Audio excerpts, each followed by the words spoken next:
much, Madam Secretary and colleagues. Let me just say in the beginning, we've got many members with questions, so this morning we're going to really have to stick to the 5-minute rule. Madam Secretary, let me start with cutting costs and fighting inflation. Some of my Republican colleagues have proposed increasing taxes on 75 million middle-class families by almost $1,500 this year alone, and on nearly half of small business owners. Instead of taking money out of these taxpayers' pockets, President Biden and Democrats propose to lower the cost of energy, health care and prescription medicine, child care and housing. We would also reduce cost pressures by making the wealthy and large corporations pay their fair share. In particular, the President and I believe strongly that billionaires should not be able to use current tax laws to pay little or no taxes for years on end. So my question, Madam Secretary, to start us off, is how would these policies reduce costs for middle-income families? Thank you, Senator Wyden. The President supports measures that Congress legislating measures that would ease the burden on lower and middle-income families.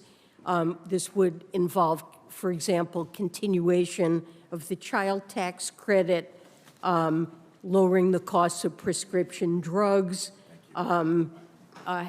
investing in affordable housing, lowering the cost of health care, and the energy investments that you referred to that could cut utility bills significantly.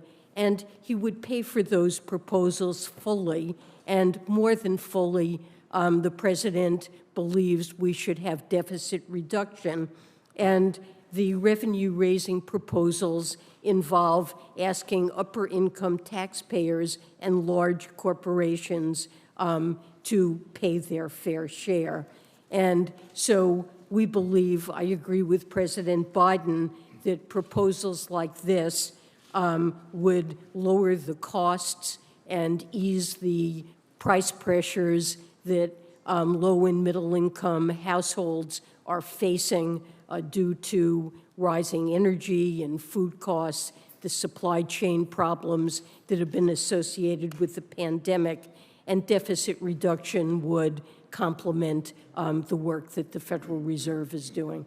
Let me get a couple questions in on the IRS. Secretary Yellen, IRS audit rates have fallen by more than 72% over the last decade, and by 86% for those earning more than $5 million per year. This lack of oversight, in effect, is giving the high flyers a free pass to cheat. The IRS estimates that we're losing about $600 billion each year from taxes that are owed but not paid. The IRS commissioner testified that our losses could be as high as $1 trillion a year. The President is requesting $80 billion for the IRS over 10 years. According to the Congressional Budget Office, this investment would raise over $200 billion in revenue, primarily from high-income tax cheats. Can you talk a bit about why this is a smart investment and how it would help fight inflation? Well, tackling that $600 billion annual tax gap is absolutely important in ensuring fiscal responsibility. It would generate substantial revenue in a manner that's efficient and fair.